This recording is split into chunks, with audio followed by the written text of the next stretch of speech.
नमस्कार दोस्तों।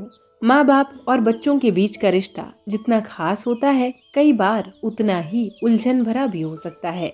वहीं बदलते जमाने के साथ इस तरह की उलझनें कई बार उम्मीद से ज्यादा भी बढ़ जाती हैं। इस बात का अंदाजा सभी को है कि उम्र और अनुभव के साथ हर कोई बदलता है।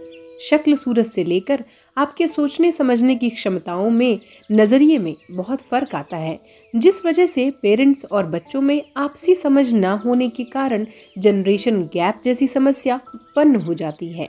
उदाहरण के तौर पर हो सकता है कि आपके बड़े बुजुर्गों को उनके समय की सोच के हिसाब से आपका छोटे कपड़े पहनना जरा भी नहीं सुहाता होगा। आपके माँ बाप को आपका देर रात तक बाहर रहना अच्छा नहीं लगता होगा और आपको उनका हर बात को लेकर सवाल जवाब करना, रोक टोक करना बहुत इरिटेट करता होगा, गुस्सा भी दिलाता होगा। और इसी आपसी अनबन के चलते रिश्तों में कब दूरी और दरार आ जाती है पता ही नहीं चलता। ऐसी स्थिति पैदा न हो, इसके लिए पेरेंट्स को बच्चों और जमाने के साथ बढ़ने और चलने की जरूरत है। और ऐसा नहीं है कि बच्चे जो चाहें वो कर सकते हैं।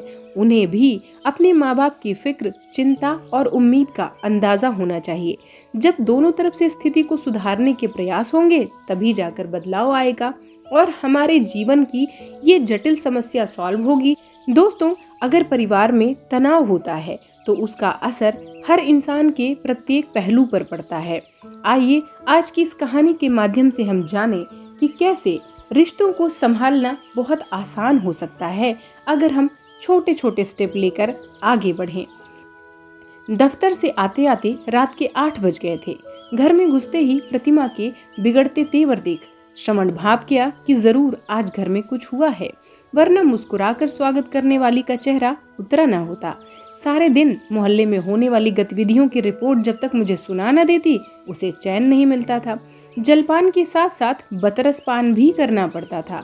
अखबार पढ़े बिना पास पड़ोस के सुख दुख के समाचार मिल जाते थे।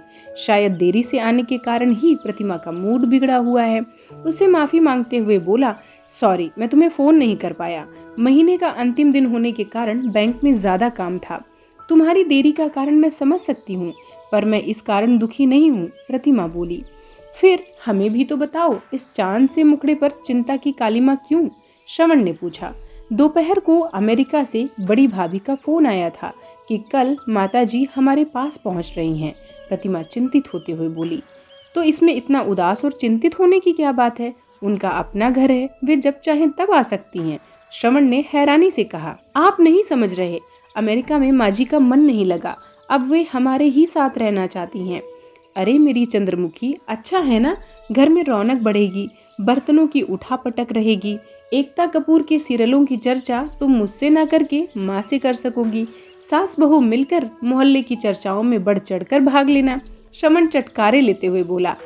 तुम्हें मजाक सूझ रहा है और यहाँ मेरी जान सूख रही है, प्रतिमा बोली। अरे भाई, चिंता तो मुझे होनी चाहिए। तुम सास बहू के शीत युद्ध में मुझे शहीद होना पड़ता है। मेरी स्थिति तो चक्की के 2 पाटों के बीच में पिसने वाली हो जाती है। न माँ को कुछ कह सकता हूँ और न तुम्हें। फिर कुछ सोचते हुए श्रवण फिर बोला, मैं तुम्हें कुछ टिप्स देना चाहता हूँ। अगर तुम उन्हें अपनाओगी तो तुम्हारी सारी परेशानियाँ एक झटके में उड़न छू हो जाएंगी।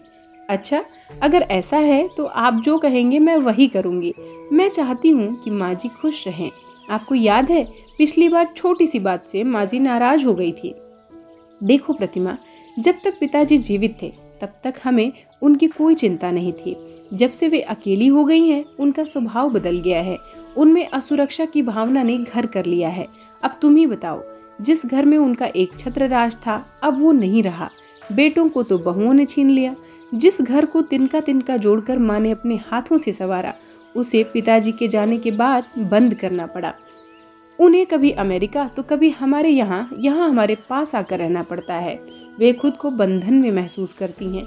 इसलिए हमें कुछ ऐसा करना चाहिए जिसमें उन्हें अपनापन लगे।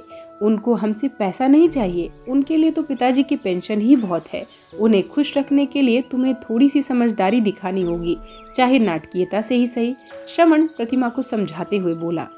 आप जैसा कहेंगे मैं वैसा ही करने को तैयार हूँ, प्रतिमा ने आश्वासन दिया। तो सुनो प्रतिमा, हमारे बुजुर्गों में एक अहम नाम का प्राणी होता है। अगर किसी वजह से उसे चोट पहुंचती है तो पारिवारिक वातावरण दूषित हो जाता है, यानी परिवार में तनाव अपना जगह ले लेती है। इसलिए हमें ध्यान रखना होगा कि माँ के अहम को चोट ना लगे। बस फिर देखो, इसका उपाय भी बता दीजिए आप, प्रतिमा ने उत्सुकता से पूछा। हाँ हाँ, क्यों नहीं। सबसे पहले तो जब माँ आए तो सिर पर पल्लू रखकर चरण स्पर्श कर लेना।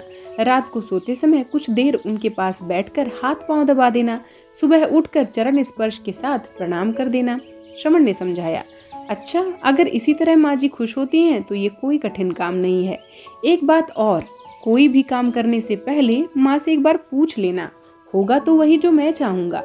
जो बात मनमानी हो उसके विपरीत कहना, क्योंकि घर के बुजुर्ग लोग अपना महत्व जताने के लिए अपनी बात मनवाना चाहते हैं। हर बात में जी माँ जी का मंत्र जपती रहना, फिर देखना माँ की चहेती बहू बनते देर नहीं लगेगी। ठीक है, आप देखना, इस बार मैं माँ को शिकायत का कोई मौका नहीं दूंगी, प्रतिमा ने चहकते हुए कहा। बस बस, उनको ऐसा लगे जैसे घर में उनकी ही चलती है। तुम मेरा इशारा समझ जाया करना। आखिर माँ तो मेरी ही है, मैं जानता हूँ उन्हें क्या चाहिए। ये कहते हुए श्रवण सोने के लिए चला गया। प्रतिमा ने सुबह जल्दी उठकर माँ जी के कमरे की अच्छी तरह सफाई करवा दी, साथ ही उनकी जरूरत की सभी चीजें भी वहाँ रख दी। हम दोनों समय से एयरपोर्ट पहुँच गए। हमें देखते ही माँ जी की आंखें खुशी से चमक उठी। सिर ढककर प्रतिमा ने माँ के पैर छुए तो माँ ने सिर पर हाथ रखकर आशीर्वाद दिया। पोते को ना देखकर माँ ने पूछा, अरे तुम मेरे गुड्डू को नहीं लाई? माँ जी, वो सो रहा था। अच्छा बहू, आजकल बच्चों को नौकरों के भरोसे छोड़ने का समय नहीं है, आए दिन अखबारों में छपता रहता है, माँ जी ने समझाते हुए कहा। जी माँ जी, मैं आगे से ध्यान रखूंगी, प्रतिमा ने माँ जी को आश्वासन दिया। रास्ते भर भैया भाभी और बच्चों की बातें होती रहीं। घर पहुंचकर माँ ने देखा जिस कमरे में उनका सामान रखा गया है उसमें उनकी जरूरत का सारा सामान कायदे से रखा था। 4 वर्षीय पोता गुड्डू दौड़ता हुआ आया और दादी के पांव छूकर गले लग गया। माँ जी, आप पहले फ्रेश हो लीजिए, तब तक मैं चाय बनाती हूँ। ये कहते हुए प्रतिमा किचन की ओर चली गई। रात के खाने में सब्जी माँ से पूछकर बनाई गई। खाना खाते खाते श्रवण बोला, प्रतिमा कल आलू के पराठे बनाना, पर माँ से सीख लेना, तुम बहुत मोटे बनाती हो।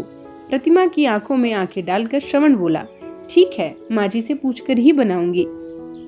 माँ जी के कमरे की सफाई भी प्रतिमा काम वाली से न करवाकर खुद करती थी, क्योंकि पिछली बार काम वाली से कोई चीज छू गई थी तो माँ जी ने पूरा घर सिर पर उठा लिया था। अगले दिन ऑफिस जाते समय श्रवण को एक फाइल न मिलने की वजह से वो बार बार प्रतिमा को आवाज लगा रहा था। प्रतिमा थी कि सुनकर भी अनसुना कर माँ के कमरे में काम करती रही। तभी माँ जी बोली, बहू तू जा, श्रवण क्या कह रहा है सुन ले। जी माँ जी। दोपहर के समय माँ जी ने तेल मालिश के लिए शीशी खोली तो प्रतिमा ने शीशी हाथ में लेते हुए कहा, लाइए माँ जी, मैं लगा देती हूँ। बहू तू रहने दे, तुझे घर के और भी काम करने हैं, थक जाएगी। नहीं माँ जी, काम तो बाद में होते रहेंगे, तेल लगाते लगाते प्रतिमा बोली। माँ जी, आप अपने समय में कितनी सुंदर दिखती होंगी और आपके बाल तो और भी सुंदर दिखते होंगे, जो अब भी इतने सुंदर और मुलायम हैं। अरे नहीं, ऐसी कोई बात नहीं।